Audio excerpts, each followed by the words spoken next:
unique meeting relationship between Yitzchak Avinu, the son of Avraham Avinu, and the king of the Plishtim, Avimelech. And ever since the arrival in the area of Plishtim, southwestern Israel, we see that during this year of famine and during a very difficult place, the western Negev, we see that it's very hard economically. And it seems that the Plishtim people are full of jealousy. Okay, here it is. Yitzchak Avinu is in Galut. We're in chapter 26. I'm about to explain some things. And here we see that this place called Gerar, which is the capital city of the area, the strip of land. And here we see that Yitzchak reaches wealth, greatness. A particular word was used even 3 times. A particular word was used even 3 times yesterday in one pasuk. Do you remember? Gadol. 1 second. Gadol. Gimel, Dalet, Lamed was mentioned even 3 times. And in spite of the fact that the land there is less fertile, despite of the fact that there is a difficult hunger, batzoret, a lack of rain this year, Yitzchak was not despaired. Yitzchak is not giving up. Yitzchak is going out and working hard. He, his servants, is a wealthy man, but he becomes even more wealthy. He doesn't rely for his economics on the local markets and for charity, but rather he wants to be independent. And therefore, he apparently instructs his servants to dig and dig and dig. His father lived here decades and decades ago in this area. And his father or the servants of his father had dug up, what's the word we're looking for? And in plural for be'er, be'erot. One more time. Be'erot, wells of water. And here it is, during this difficult year, after the king, of course, accuses him that you did a bad thing, that you didn't tell me this is your wife. He sows, and that year he finds how many fold? Me'ah she'arim. One more time. She'arim. 100 fold, meaning an unbelievable divine blessing. And for this, he becomes even more and more wealthy. And then we saw what we explained, or even before that the king of Avimelech has placed a ban. He's dictating no one can have a relationship with Yitzchak and his wife, no economic relations. And this is out of apparently hatred or jealousy. And it doesn't work. Why? When he's kicked out of the city of Gerar, where does he go to settle in? As we see in chapters 26. Remember in verse 16, when Avimelech kicks out Yitzchak, Lech me'imanu, get out of here from us. Ki atzamta mimenu me'od.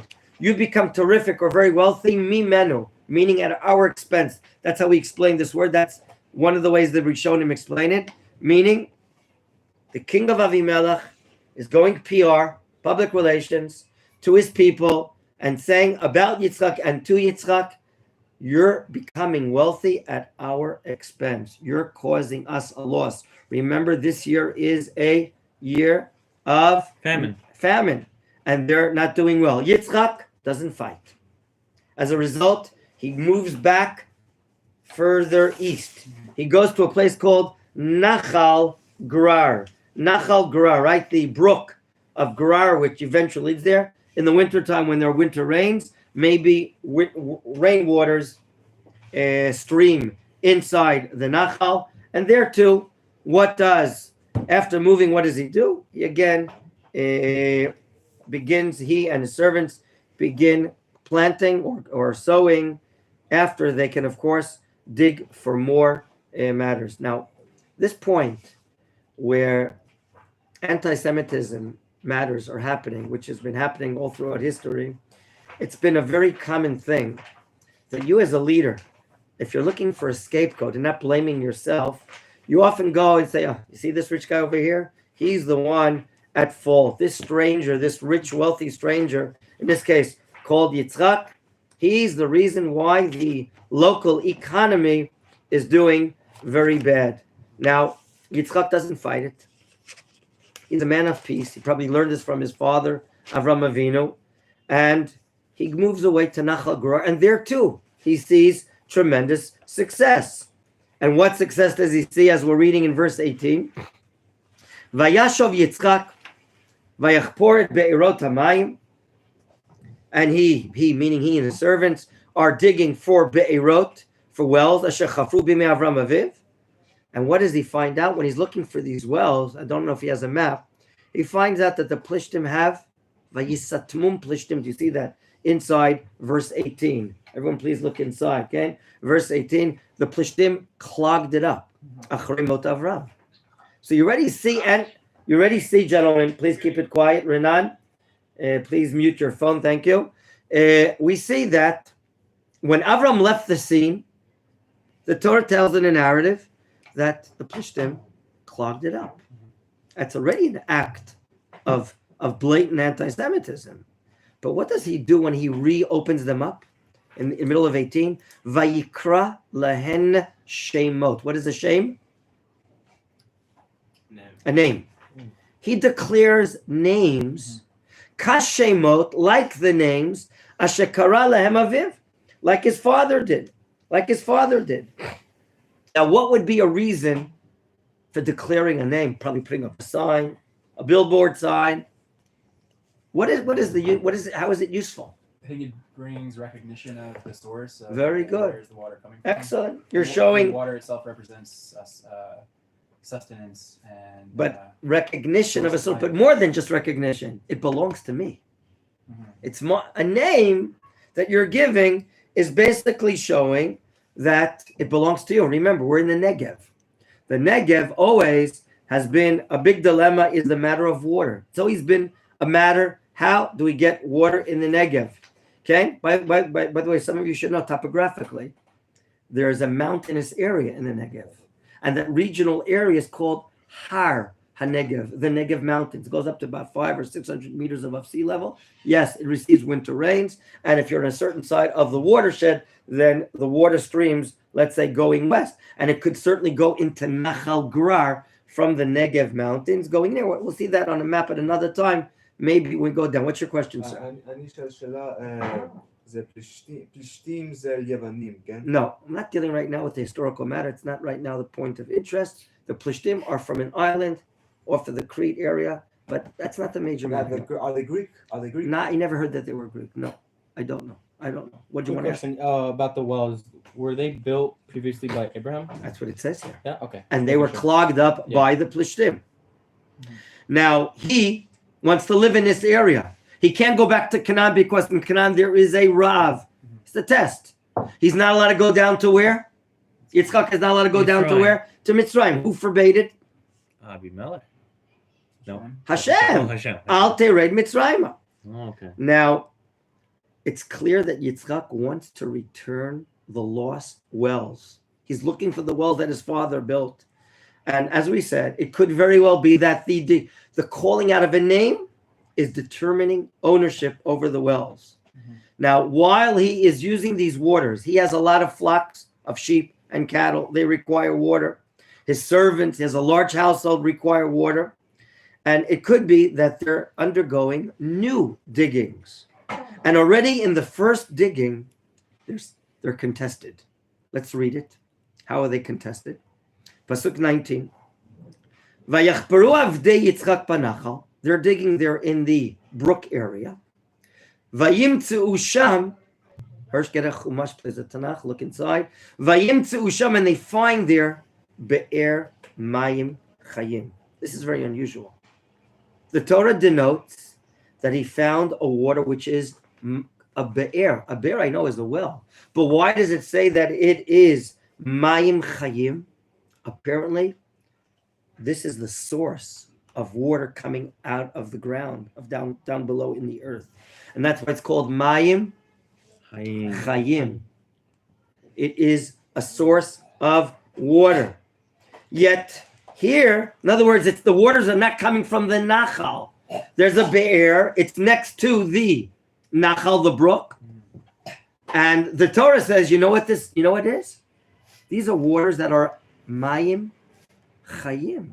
Mm-hmm. This is denoting that this is a source of water itself. Mm-hmm. However, and therefore, he goes through, though, unfortunately, he's contested. Verse 20, Pasuk Kaf. Vayoriv ro'ei graim ro'ei Yitzchak leimor lanu amayim. comes shepherds that belong to the Plishtim people from Gerar, and they're saying, hey, buddy, it's not your water. These waters belong to us. Lanu. Lanu meaning us. It's ours, Amayim. Do you see that in the text? Who's going to win? Should Yitzchak fight? Should he call him, should he call his attorney? Should he go to the United Nations? Who should he go to? Look what he says. Look what the Torah says. Vayikra shema be'er Esek. Yitzchak perpetuates the name of this be'er by giving it a name Esek. Why does he want to perpetuate and call this an Esek? Two sides are battling out. The commentaries really differ in opinion. What is really the meaning of Esek? Esek could mean a business. Esek could mean Oshek, that he's embezzling me. He's stealing my assets. Because it seems that Yitzchak does not continue to battle. Because what does it say in the next pasuk in verse 21? Vayachparu beracheret. They, the servants of Yitzchak, go ahead and dig another well. Vayarivu gamaleh. And then they're even battling or contesting about a second well. My dear friends, what are the claims here? What are the claims here? The people in Gerar, what are they saying? Lanu amayim. Why? Let's try to understand in a more deeper way. Their claim is that the waters in the Nachal, in the brook, are filling up the Be'er with water. That's what their claim is. How are they saying these waters that you just dug up in the Be'er belongs to us, the people in Gerar? Because they're thinking that the waters in the Nachal, in the brook that are streaming, they're penetrating the earth, I would assume, right? Seeping through. Happens, right? And they're filling it up the Be'er. However, we know that the claim is not a legal claim. Because what did the Torah say about the findings of this water? What type of Be'er is it? Mayim? Hayim. What does that mean that it's Mayim Chayim? It's like living. It's living water. What does it mean? Water. What does it denote? It has its own source. It has its own source. The waters in the Be'er are not a result of the waters in the Nachal, in the brook. Do you remember the trip we made last week? In Nachal Arugot. Did you see all the vegetation down below in the middle? Mm-hmm. When there's going to be a winter storm in the Hebron Mountains and water comes from the watershed going from the west to the east, all that area with so much vegetation, even in the summer, you saw it? All that's going to be filled up with water. What? The water is going to be raining coming down. They're saying all the waters in the Nachal, some of the waters in the Nachal are penetrating the walls, and that's the water that you dug out. It belongs to us, the people of Gerar. The Torah says no. The Torah is saying that's not a claim, because here Yitzchak's servants found their own makor, source of water, and therefore it's coming by it's a source in and of itself, and it's not getting the waters from the Nachal Gerar. So you're saying like they can't claim ownership over this? They are claiming, So and what does Yitzchak do? Even though they're claiming, he disproves it. it's not for him. In other words, what do you mean he disproves it? You can say what you want, but these guys are part of a group where there's anti-Semitism already, as we learned yesterday. No one deal with this man whatsoever, and then God gives them an amazing blessing. They're thinking that Yitzchak's success is at the expense of the Plishtim. Yitzchak's 100-fold of plantation and yield is at the expense and loss of there. And that's what I don't know if he's a tyrant, but the king of Plishtim is saying, you know why we don't have goods? You know why we're doing well? He's taking it all away from us. And he's harassing him. Yitzchak leaves because he was kicked out. He goes to Nachal Gerar, and here comes the shepherds, and they're debating against him. You're stealing our water. You're ruining our economy. What does Yitzchak do? There's this expression in Hebrew, Yeletov Yerushalayim. He was a good Jerusalem boy. He doesn't say anything. And now, where does he move to? After calling the name Esek, embezzlement. That's one word. He's basically saying, they are stealing my waters. And therefore, in verse 21, is there another chumash that we can give to can't believe there's not enough chumashim here. I'll find. I don't know. There's a- What's that? What is over there? There's a Tanakh here. What? Look. Hello. Over there. Is that a chumash? This is in fact. You can look at I won the lottery. I should have eyes looking elsewhere. Gentlemen, Yitzchak goes away and goes to another place. What is it showing? He's not battling with them whatsoever. So, gentlemen, this time, what does he do? He digs another well in verse 21, and they come again. What does he call the name of the well? Let's read it in verse 21. What is Gam? In addition to the other places they contended against him. They're contesting against him, sorry. Vaikra Shema Sitna. Hey, did anyone ever call you a Satan? What is a Satan? Satan? Devil. I have been called Sitna comes from the word hatred. You see the word Satan in it? You see the root of it? My dear friends, and now a second place. He was living in Gerar, he was kicked out. He moved to Nachal Gerar, they contested against him. He moves further away, I am assuming going east or west. Mm-hmm. Which way is he traveling? Which way is he moving to? Further east. He's traveling east, obviously. He's going further into the Negev. Desert, yeah. And now, here it is. It's called Sitna. Why? There's no reason why they're contesting me. It can only mean hatred. Now, Wait, say that again. it seems that as he moves further away from the city Gerar and the city of the Nachal Gerar, he's still contested. Everywhere he goes, he digs, his servants dig, he's looking for water to do agriculture. He's being contested again. So this is just blatant hatred. And therefore Yitzchak declares the name of the well that he dug, Sitna, hatred. Do you see Kind of that? like tricky, because if they do end up contesting it again, they'll have like proof. Like, you're just proving my point that you hate me. You're right, but right now, let's say the following. The people here are quite ugly. Not that they don't have a beautiful looking face that you have. I'm talking about their behavior. Their behavior is ugly. Do you remember what the king said? He blamed Yitzchak for not telling them that this is his wife. He says, meaning, I almost slept with your wife. Meaning, but if Yitzchak would have said, I disapprove, you know what the king would say to him? And take his wife. These are ugly people. And he blames him yet. And because he's blaming him, he puts a ban, right? Yitzchak is banned. There's a, what is it called? A cherem against him. No one can buy anything from him. Embargo. And now, what? Embargo. That's what we saw. Hanogea be'isha bezeh, the Netziv Volozhin, Naftali to Berlin, that's what he says, it's an embargo. No one is allowed to buy commercially from Yitzchak. And then just what happens? As their product levels are almost zero because of the famine, Yitzchak is 100 times. Apparently, the Plishtim economy has no choice but to turn to who? To turn to Yitzchak and buy matters. He has 100-fold. It's amazing. Still until now, the blame, public relations wise, we're losing out because of this man. He's gaining at our expense. He's earning and we're losing. That's how they're explaining. That's how I was explaining it. After 2 times that he's contested, Pasuk Kaf Bet, verse 22. Vaya'atek misham. Leha'atik et atzmecha. We saw this by Avram Avinu when he arrived in Shechem Elon Moreh, and then he went further towards Beit El. When you uproot yourself and travel even further, the verb vaya'atek, leha'atik.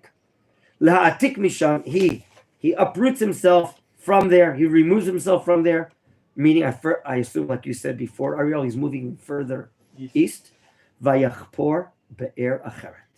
He digs for another well. Why? He's looking for water. Why does he need water? He has flocks of sheep, cattle, servants, people. He wants to do his laundry once a week. Velo ravu aleha. But this time, no one's contesting. Lariv. Remember, the Torah used the word lariv to have a quarrel, to contest. And we said, Rav Hirsch explains this in various places in the Chumash. When the word lariv is mentioned, there's no resolution. There's no compromise. Do you remember what we learned about the Roeitzon of Lot and Avram? What happened? They couldn't find a resolution. The word there also, vayarivu, and they were contesting, quarreling. I mean, there's no resolution. Avram sees it's a tremendous desecration of God's name. Why? Havakananiva prizi asbars. The Canaanites, the Prizim, are living there, and they're not fighting, and we're fighting. Uncle and nephew with their ro'ei tzon doesn't look right. So what did Avram say to Yitzchak? What did Avram say to Lot? If you go to the East or west. what words did he use though? Who remembers the text? If you go to the Yamin, I'll go to the small. And if you go to the I'll go to the Yamin. Yamin, small, they're referring to south and north. We can't live together. That's what happened. So too here. In both times, Yitzchak backs away. He's not going to fight. He's a man of shalom. My dear friends, as I'm about to tell you what the name, and we're going to read it, let's read it, Vayikra Shema Rechovot.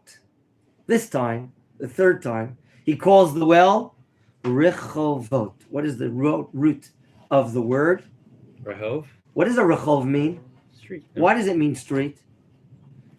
Let's talk about mathematics. Orech and Rochav. Orech is length. Rochav is, okay? When he asked me to buy him a pair of pants, I'm going to ask him, Eza Rochav, what waist do you have? What width do you have, Rochav? You calling me Can you fat? write down on the board, please? Sure. Yes, nicely. I did. Sure. 3430. Sorry, Orech? 34. Sorry, Orech 24, and 29. Rochav. So, Orech is Length. length. And Rochav is width. My dear friends, only when Yitzchak distances himself even further, what does he see? That Hashem is dawning upon him further economic success, unusual success. The Plishtim thought that maybe until now the success of Yitzchak, the PR program of the king, is it's at our expense. In other words, what he's earning is our loss. He's stealing our waters. He's taking all this. But right now, what's going to be learned, and we'll prove it in a moment, the same Avimelech that made a boycott against him and kicked him out of the area, he's going to come running to him soon. Not running, he's going to come, and he's going to bring a team of people, and he's going to say, would you please be nice to us? How does he turn around? Why does he turn around 180 degrees? Rather, we're explaining now, gentlemen, that until now, the Plishtim were thinking that Yitzchak is stealing from them or gaining success at their expense. Right now, every place where he goes, he's successful. Every place he digs, he's finding water. In other words, they're beginning to understand, as my father-in-law, I see writing this wonderful article, Rabbi Horowitz, he's saying the success of Yitzchak Avinu is not dependent upon the Plishtim, nor the merits of the Plishtim. Rather, Yitzchak has his own self-merits. And God's supervision, God's management, Hanagatak Elokit, is God is supervising over Yitzchak in such a favorable way and doing so much chesed. What does chesed mean? Kindness to Yitzchak, because Yitzchak is serving God the proper way. His attributes, his behavior, his conduct, his speech is magnificent. And therefore God is rewarding him here. Therefore, we're about to see that in a moment, the Plishtim are going to be coming, led by the king, and understanding that this man is terrific in power, economically and spiritually, based upon his own merits. And you know what? We're going to see that international diplomacy will change now. And they're going to be looking to make relations and ties with Yitzchak. But we'll get to that in a moment. Yes, Mr. So Yaakov. is that final letter a Vav or a Vet. Vet. Yeah, So, okay. My mother, and blessed memory, said, Menachem, your penmanship is terrible. Sorry, no, it's not you. It's my reading. He has an ayin tova, a good eye, just like Avram Avinu. I only learned cursive like last week before I was doing block letters. Okay, keep on going forward. My dear friends, do you remember this type of? I forgot to put this down. My dear wife, do you remember Paro's policy? We're going to get to that in a few weeks, God willing. What's happening? Why are they? They're about to be a threat at the Jewish people. and because of us, they're so successful. We're going to see something similar right away. Let's now go to Rehovot. Today, we all know we have a town in central southern Israel, just a little to the south, called Rehovot. I don't believe geographically that it's the same area, because we're talking somewhere about the Negev. Rehovot is south of Tel Aviv. It's not off the shore, right? There's a very big, important Air Force base, where if you're in Rehovot, you always see these F-15s and F-16s going into the air. It's quite beautiful to be living there and see these wonderful birds going up in the air, protecting the state of Israel. But look at the reason why he calls it Rehovot. In every name, there's an essence. In every name, there's content. He says in the middle of verse 22, Vayomer Yaakov, Yitzchak states, Ki ata, but now, Hirchiv Hashem lanu. God widened it for our life. We're not contested. Ufarinu va'aretz. And now we're spreading, we're growing, we're developing here in Eretz Yisrael. Gentlemen, these names that we're seeing here, before we go to the change of policy by Avimelech, the king of Gerar, these names must have inner, maybe even mystical significance to Yitzchak Avinu and, of course, to the Jewish people. We can see in this story of the wells a very important symbol for the struggle that the Jewish people have been struggling throughout the generations, as a nation throughout their history. Okay, we know that the nation of Israel, I see is a wonderful article of my father-in-law, we've been able to find the forces of two wells that we're fighting for, and those are our sources. One source of our existence is the Torah, the well of the culture, the spiritual, the ethical, the moral. And another well that we've been longing for, praying for, turning our entire self and praying to that area is the land of Israel. So around these two wells, the well of the nation, the well of the Torah and the well of the land, almost all the battles and struggles throughout world history have been around our Torah and our will and desire to come back to the land of Israel. And only because we're cleaving on, we're attached, we are determined, we're faithful to these objectives of what our culture and life is about and where do we belong in the land of Israel. These two acquisitions of the Jewish people, Torah and the land of Israel, in the end will allow us to reach a higher status, as if we're living in Olam Haba, as if we're living in the world to come. Because when we acquire Torah and we acquire Eretz Yisrael, only then can we really live according to our inner potential, our inner greatness. Without it, it's not the same thing.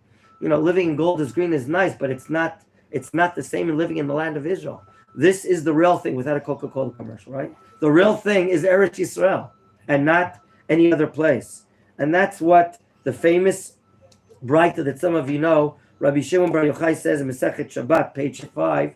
Rabbi Shimon Bar Yochai says 3 special gifts, good gifts were given to the Jewish people by God, and each of them can only be acquired through difficulty, through affliction, through pain. And they are Torah, Eretz Yisrael, and the world to come. So we see here that the story about the wells is really a struggle about who we are and where do we belong, and realize that life is not going to come that easy. The great values of the Jewish people are going to come through difficulty. That's one point I want to share with you. Another point, as far as the symbolism, is the famous Ramban. Nachmanides here on the place in this section. Ramban says, Be'er Mayim Chayim, the term that you've been using now, a well of live water. Live water is the source of all our essentiality of the Jewish people, and that is the Holy Temple area. Some of you may know, but you can't see it physically, that there's some sort of pipeline that connects heaven and earth. And it comes down here in Yerushalayim on the Temple Mount. That's the Temple Mount where the pinnacle of the Jewish people's existence can be achieved by the nation living here with Kohanim, Leviim, Yisraelim, and serving God in its utmost way in the special service on the Temple Mount. And that's what the children of Yitzchak Avinu are going to be doing. So Be'er Mayim Chayim, it's not going to be easy. The first Be'er Mayim Chayim, the first temple, will be hinted here in the word Asek. We're being contested.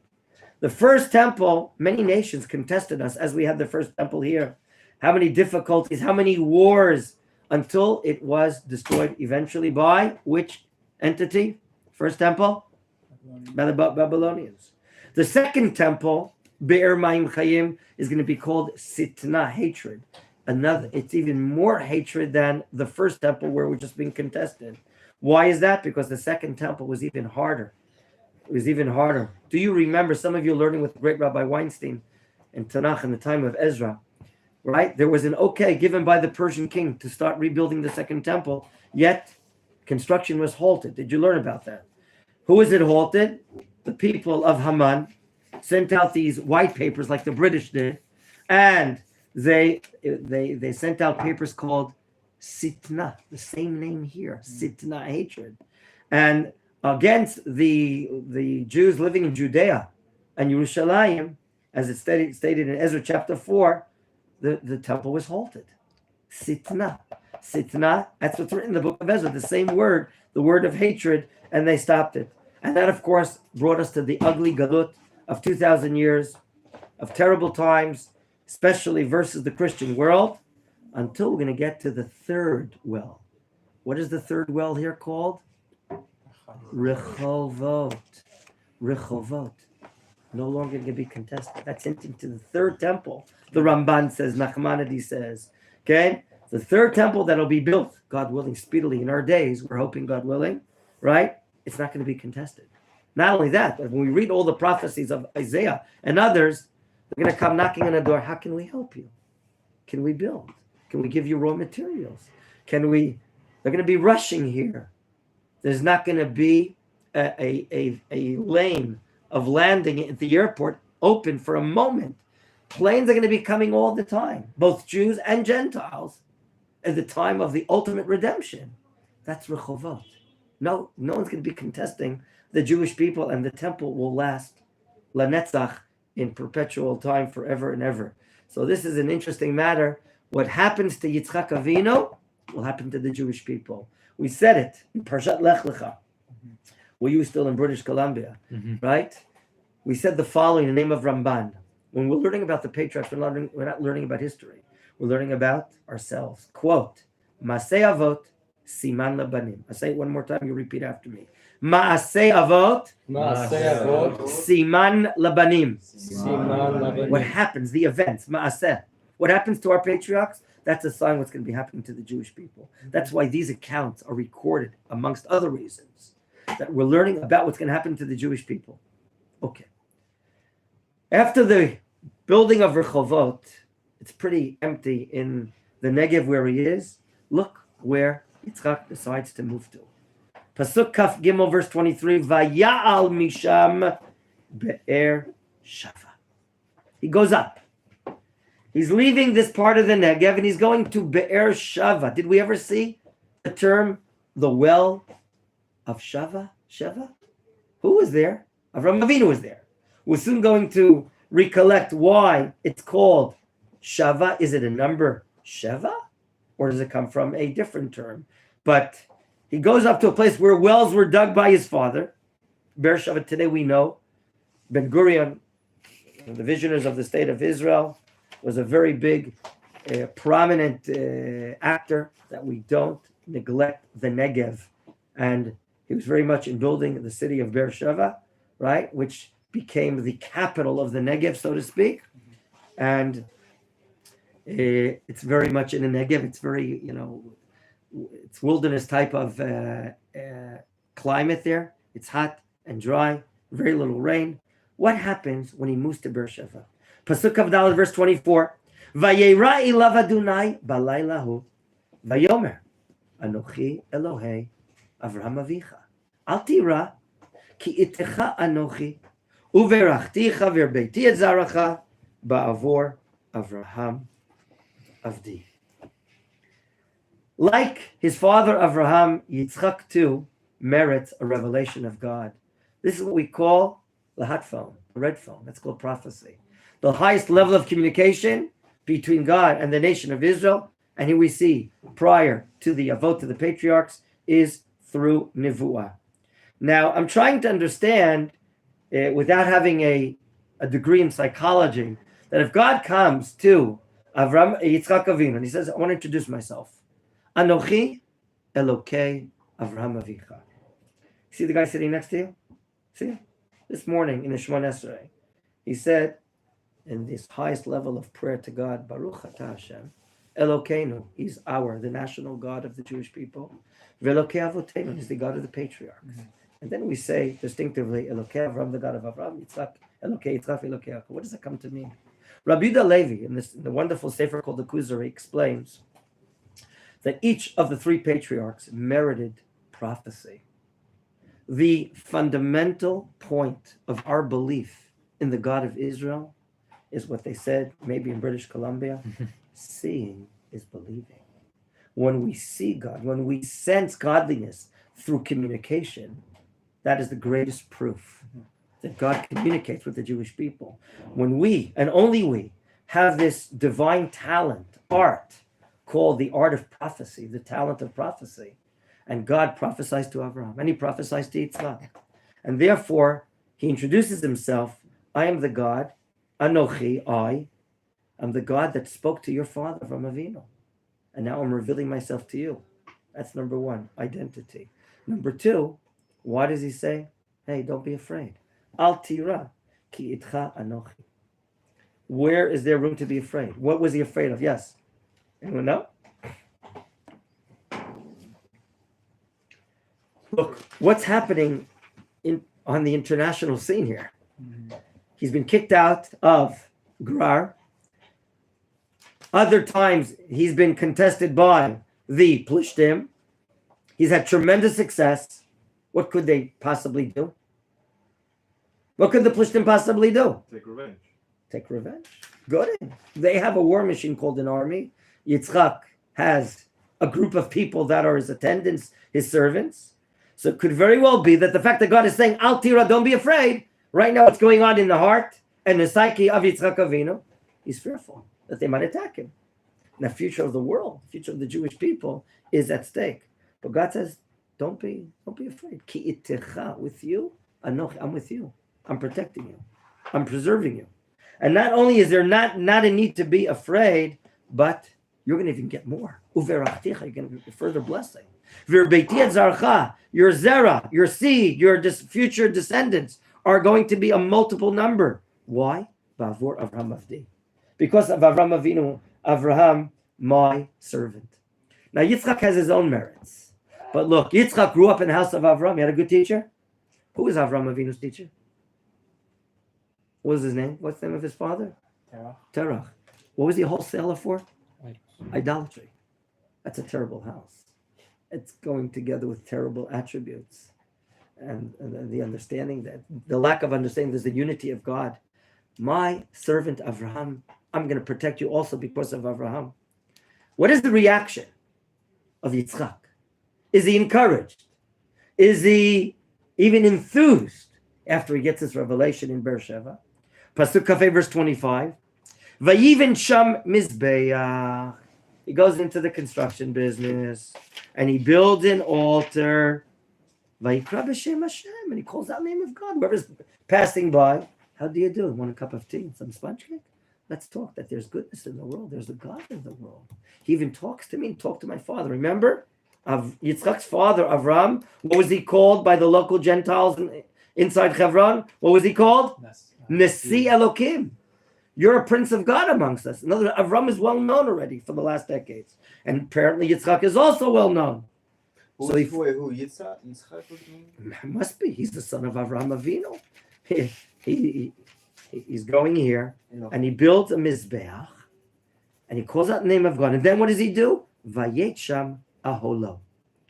Would you please tell me, when you come to a new town, do you build your house first, or do you build an altar first? Usually you have a wife, you have kids, you have servants. You should probably build a few tents, no? But what here is the order? What do you notice? What is he building first? The Mizbeach. The same thing Avraham Avinu did. Okay? Same thing, short story.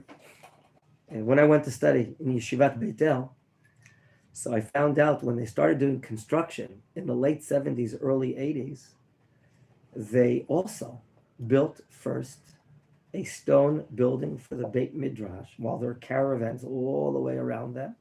You know what a caravan is? Yeah, like a van. Yeah, whatever you call it. And there too, I think something very momentous and very significant is that we have to worry for the spiritual element of the Jewish people, the values of the Jews. We're building a Beit Midrash, a study hall is being built first. So they built the lovely stone building. I think it was the first stone building built in 2,000 years in Judea and Samaria.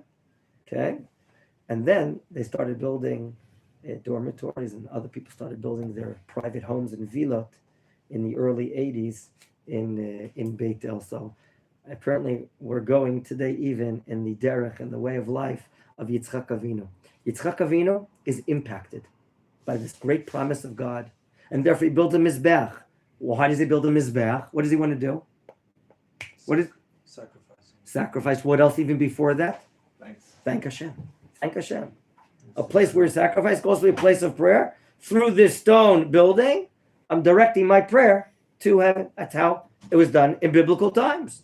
And what else does he do there in Beersheba? Obviously, his third concern. Concern number one, values and morality. Concern number two, a place to live in. Concern number three, parnasa, welfare, economic welfare. Only thereafter do his servants do the digging, of a be'er.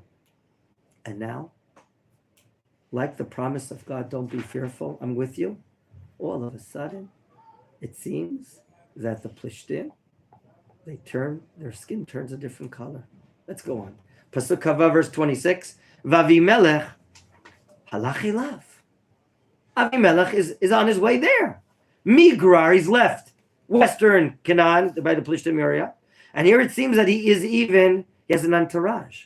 Vachuzat mere'ehu, could be a group of his friends. And he has his minister of war, his minister of security. Uficho sar tziva'o.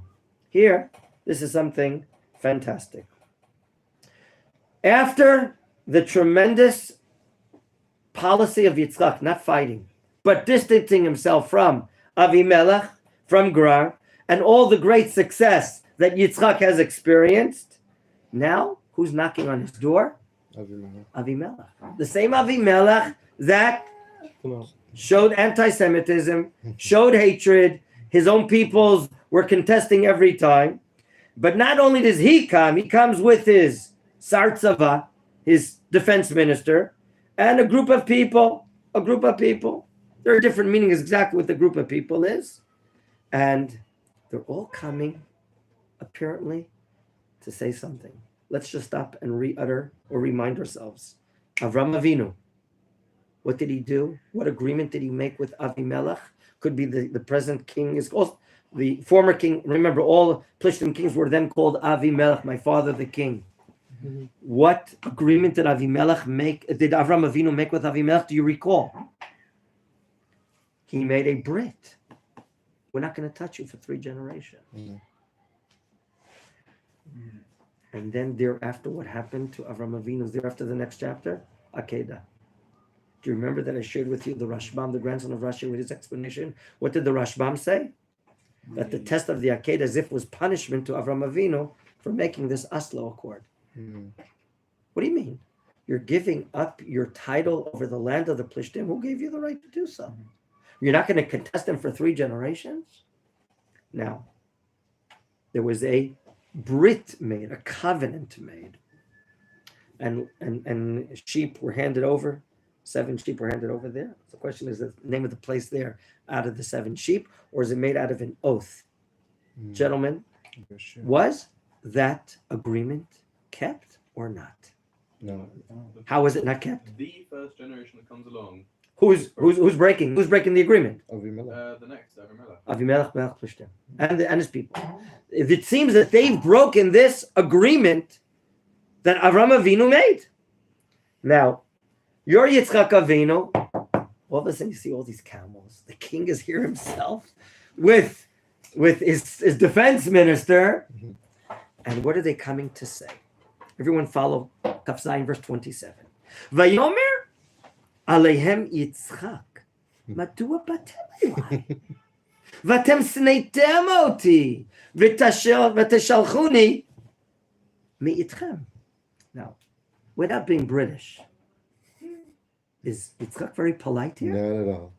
Is he polite? Not at all. Wow. In other words, what we see here is that Yitzchak represents, to remember each of the Din. three patriarchs represent Did. in an excellent way a particular attribute. They're all excellent in everything, but in particular. So you're saying correctly, Asher, that Yitzchak represents din as opposed to Avram representing Chesed. chesed. Yes or no? Okay. What is chesed? Kindness, that's correct. What is din? Hatred. Judgment. Judgment. Yeah. Yitzchak represents judgment. He's so full of awe of God. He can be brought to the Akedah. He doesn't leave the land of Israel. Okay? He lives a very particular life. That attribute of din is ringing inside his heart. And he has the inner fierceness and strength to give them a verbal blow. What are you doing here? That's his opening statement to you. It's a very harsh statement. What are you doing here? What have you come for? Okay? It's a very surprising statement to the guests that have arrived to apparently make a sulcha, as I say it in Arabic. What's a sulcha from the word in Hebrew? Lisloach. What does lisloach mean? What does slicha mean? Excuse me. Excuse me. To discuss. Apologize. No, they're coming to Treaty. to entreat him. Yeah, reconciliation. To entreat him. You want to conciliate him, okay? And look at the reaction of these guests. They're probably very surprised that they're about to say the entire truth and even admit to what happened before. What are they saying? Vayomru, verse 28, and they said, Ra'o Ra'inu. What's unusual about that term? Ra'o Ra'inu. Lir'ot means, To see. You see. so what's unusual about the statement? So I have seen and we have seen. So we have seen. But raise a question before you try to give an answer. Ra'o Ra'inu. So what Is that the way you why talk? they- No. Is that the way you talk? No. So your question should be what? What are we seeing? It seems superfluous. What Ra'o Ra'inu? Okay, I'm not going to answer yet. What did they see? Ki haya Hashem imach. Wow, they're doing a vidu, a big confession right now. They're making a very big confession. And what are they saying? We thought that you were gaining wealth at our expense. But now we see that you have on your side a very secret weapon. The divine entity is with you. Ra'o Ra'inu. The reason we now understand that why you're gaining so much success, even when you're getting further and further away, is not at our expense, but, on the one hand, our economy is collapsing, but it's very clear to us that God is with you. And that's the reason for your success.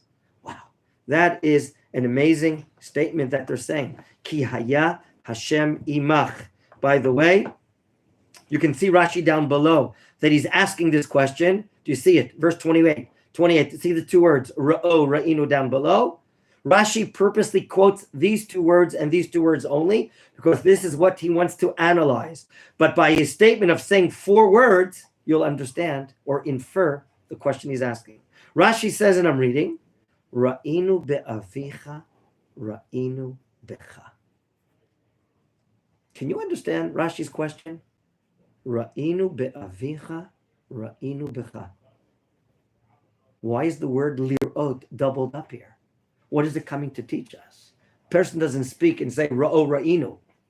Rather, it's coming to include, it's now clear to us that just like God was with your father, Avram Avinu, and he saved Sarah from being raped by the king, and everyone was hit with a terrible illness. And now we see the same thing, that God is with you here as well. So here they're making an admission. And why? Because maybe they're afraid of Yitzchak. If God is Yitzchak's father, supervisor, godliness is manifested through Yitzchak in this world, and they know what happened 60 or 40 or 70, 80 years ago when Father Avram Avinu was with there and Sarah was abducted and the entire palace was hit with a terrible plague.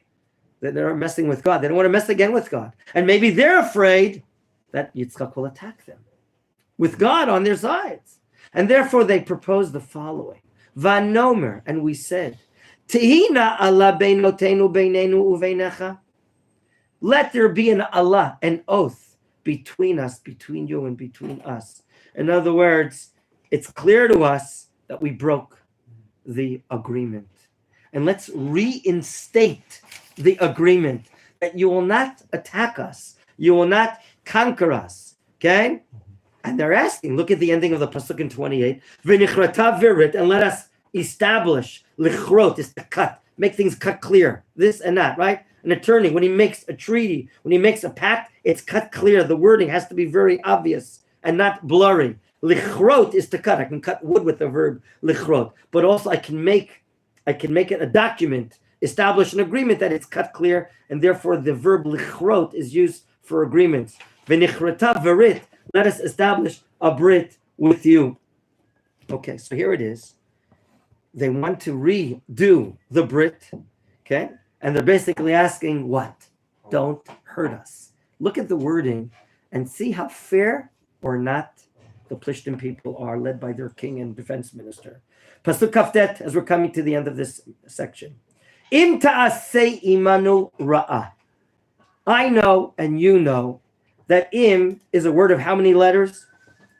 And it usually means if. And we all often say if is a big word, right? If.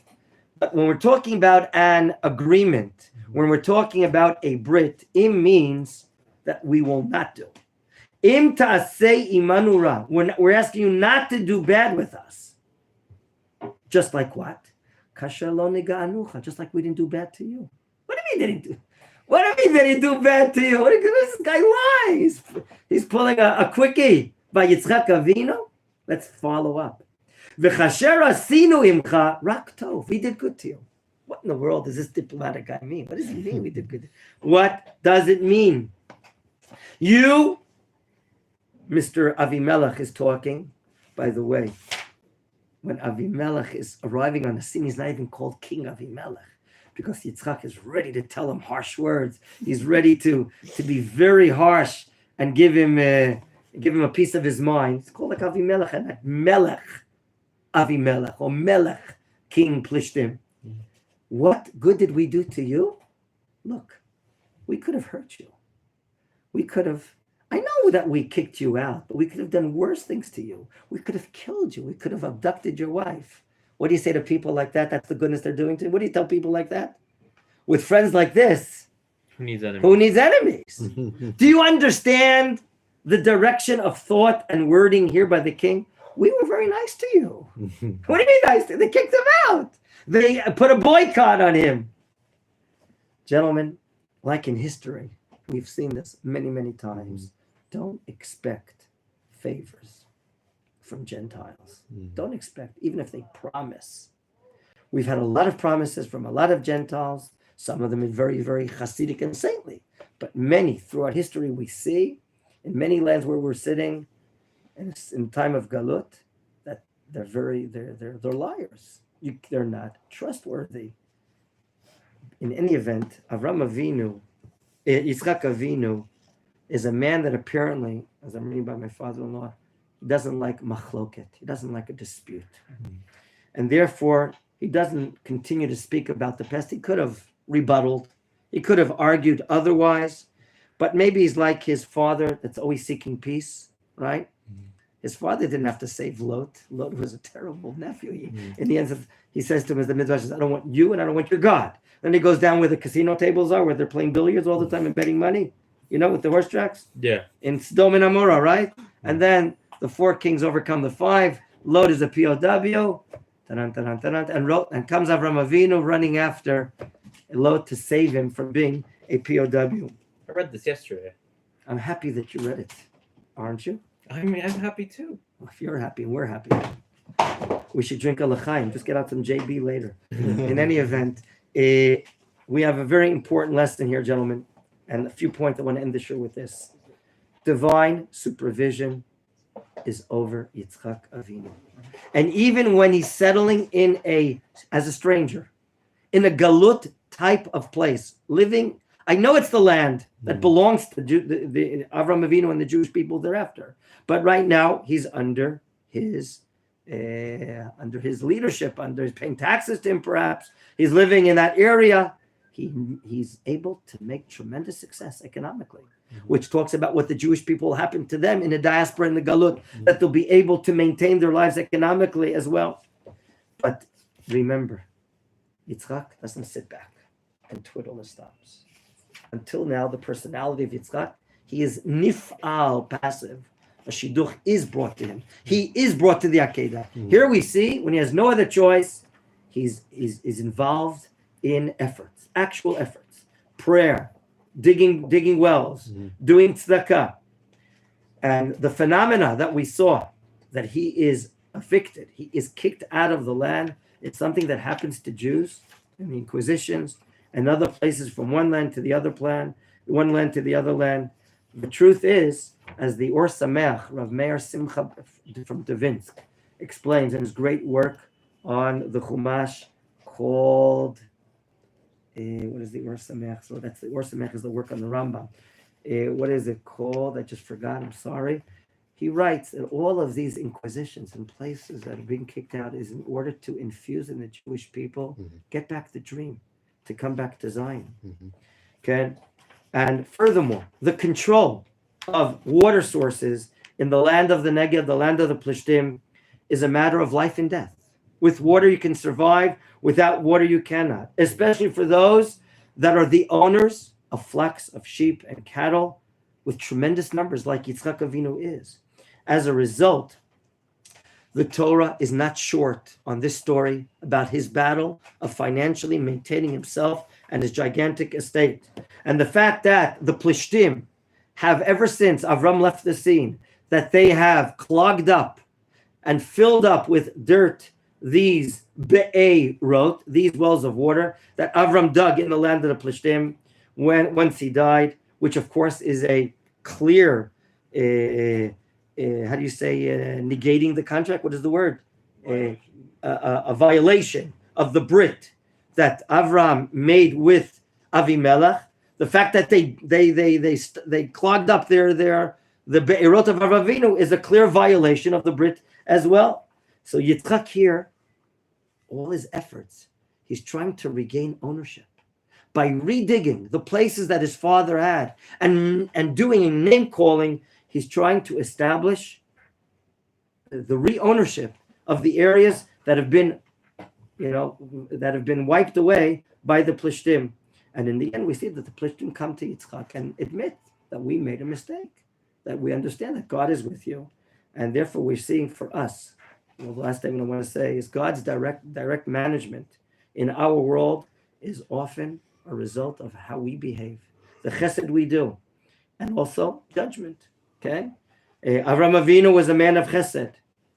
Here we see also the attribute of din of Yitzchak Avinu, and he's being given plenty of parnasah for din. The midah of din, the way we sacrifice and offer to God, brings parnasah in the world. So we're going to stop here.